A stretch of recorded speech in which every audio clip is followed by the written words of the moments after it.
Et nous suivons dans ce rapport différents indicateurs. D'entrée de jeu, un premier indicateur, c'est la participation de l'industrie dans le développement des politiques. Par ailleurs, les activités de responsabilité sociale des entreprises, les bénéfices qui sont attribués à l'industrie du tabac, les interactions non nécessaires avec l'industrie du tabac, le manque de transparence qui amène et conduit à l'ingérence de l'industrie. Ensuite, la question des conflits d'intérêts et essayer de les éviter afin de protéger les politiques de santé et la protection des gouvernements de leur politique. Alors, si l'on regarde les pays, 14 pays ont participé dans cette enquête en Afrique. Alors, comme cela a été déjà mentionné par plusieurs pays, il y a l'Ouganda, le Kenya, l'Éthiopie et le Gabon. Au niveau avec l'interférence et l'ingérence de l'industrie du tabac par rapport au développement des politiques.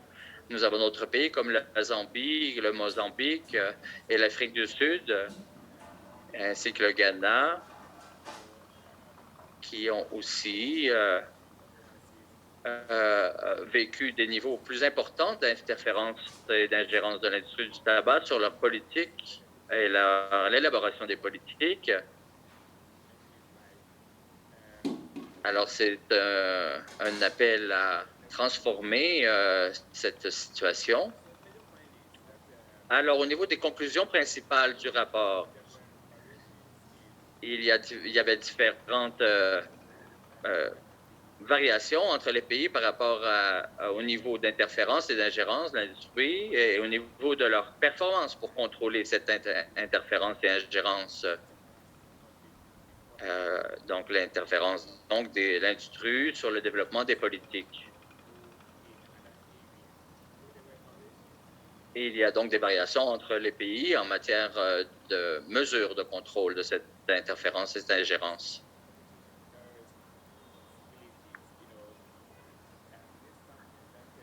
Was very obvious that we government need to be worried about. And then there were also policy development.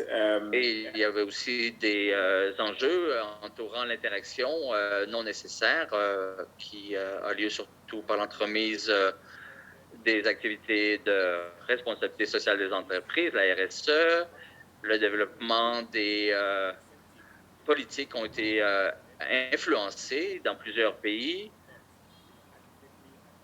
et comment les gouvernements n'ont pas non plus, certains pays réussi à confronter les enjeux entourant les conflits d'intérêts et n'ont pas non plus mis des mesures efficaces pour contrôler justement cette interférence et les conflits d'intérêts. Dans certains pays, l'industrie a reçu des bénéfices, des politiques favorables, etc. Au niveau des conclusions générales, dans le premier volet, donc la participation de l'industrie à l'élaboration des politiques,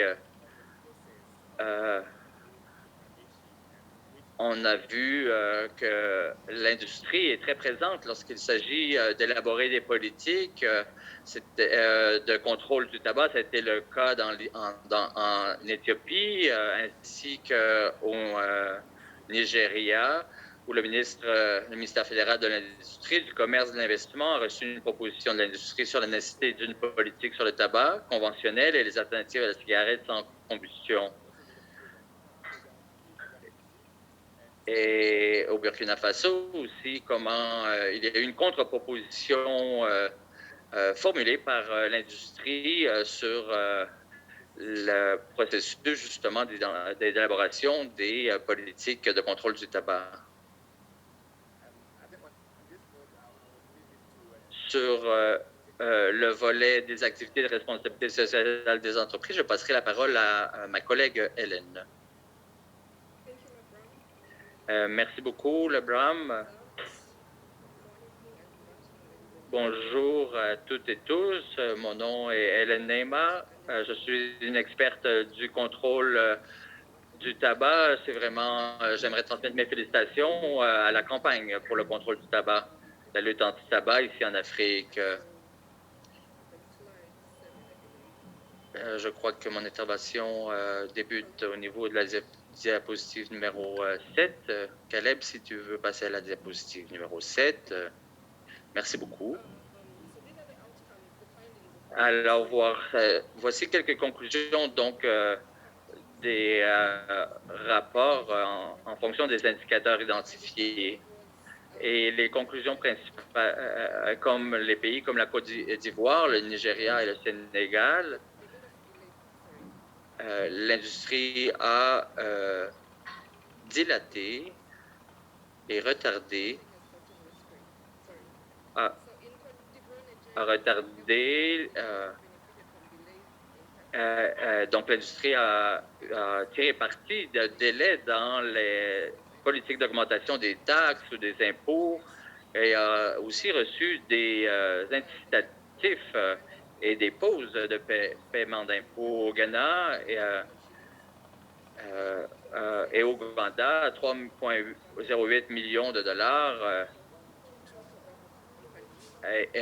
qui a été transmis ou donné entre les mains des industries pour compenser les fermiers et les agriculteurs du tabac et de façon à stimuler l'économie qui était vraiment un impact très négatif pour le contrôle du tabac et le tabagisme en général. Au niveau de l'interaction non nécessaire avec l'industrie du tabac en Afrique du Sud et l'Éthiopie, l'industrie a collaboré avec des entités du gouvernement sur des initiatives pour aborder les enjeux autour du commerce illicite. Et en Zambie,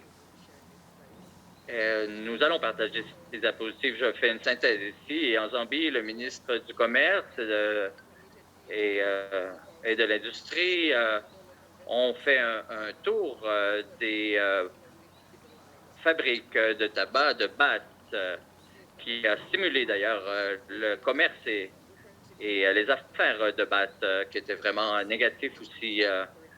Et nous espérons que le gouvernement de Zambie ne répéterait pas cette façon de faire. Au niveau du manque de transparence et de l'ingérence de l'industrie,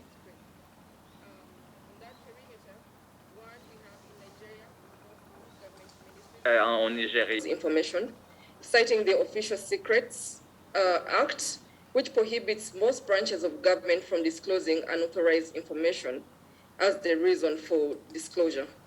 I'm happy to share with you. Qui a révélé que plusieurs branches du gouvernement refusaient de partager certains types d'informations et qui refusait de révéler comment certaines politiques allaient à l'encontre des politiques anti-tabac. Et cela a évidemment bousculé le gouvernement par rapport à l'ingérence de l'industrie, au niveau de la transparence au Ouganda, malgré les dispositions de la loi, il n'y a pas d'orientation politique pour révéler de façon transparente l'information et l'interaction qu'a l'industrie avec le gouvernement, en concernant entre autres BAT, et l'entreprise BAT, la multinationale BAT, et les politiques mises de l'avant par le premier ministre sur le pilier d'éviter les conflits d'intérêts. Un fait saillant pour moi a été le cas de BAT au Nigeria, où le ministre du Commerce et de l'Industrie était le président lui-même de l'entreprise multinationale BAT. Et donc, et que aussi le ministre des Affaires étrangères était aussi membre de l'industrie du tabac et participait dans les activités du tabac, qui est vraiment un problème profond par rapport à l'ingérence. Au niveau de la protection des gouvernements de l'interférence, nous avons observé dans le rapport que des pays comme le Gabon, le Nigeria, l'Éthiopie, le Rwanda ont fait du progrès pour développer des mesures qui orientent les fonctionnaires pour limiter leur interaction avec l'industrie du tabac. Et cela met en évidence qu'il y a quand même des progrès possibles et cela met en évidence comment les gouvernements peuvent adopter des mesures efficaces pour réguler et réglementer les interactions et protéger leur politique.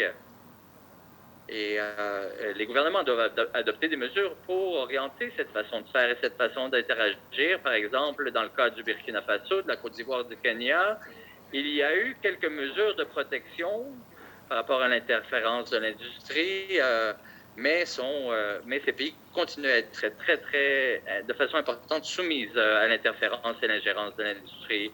Au niveau de ce rapport, il y a une partie importante sur les recommandations. La première recommandation est de dénormaliser et interdire les activités socialement responsables. Deuxième point, divulguer et communiquer les interactions avec l'industrie du tabac. Le troisième, c'est le protocole pour éliminer le commerce illicite des produits du tabac doit être ratifié par les pays. La sensibilisation à la lutte anti-tabac doit être renforcée. Ça ne doit pas être limité entre les mains de la société civile, mais les gouvernements eux-mêmes doivent aussi participer à les activités de sensibilisation pour que la population connaisse ce qui est court et ce qui est inclus dans la loi anti-tabac. Les gouvernements, par ailleurs, doivent assurer la transparence des interactions avec l'industrie du tabac et les gouvernements devraient adopter un code de conduite pour traiter avec l'industrie du tabac. Et il doit aussi être possible pour les gouvernements d'adopter donc ce code de conduite pour limiter les interactions avec l'industrie. Et finalement, les gouvernements doivent faire appliquer leurs lois anti-tabac. C'est une chose d'avoir une loi, mais il faut aussi la mettre en œuvre et l'appliquer. Alors voilà, en synthèse, les conclusions du rapport et les recommandations du rapport. Merci beaucoup, M. Labram, Mme Nima, pour ce rapport. Nous sommes contents de voir ce qui a cours en Afrique dans ces 14 pays. Nous espérons que cet indice est un premier pas dans la bonne direction et d'avoir un meilleur aperçu de ce qui a cours dans la région. Nous espérons que dans le futur, nous allons pouvoir approfondir ce rapport dans d'autres pays et voir comment l'industrie développe ses affaires.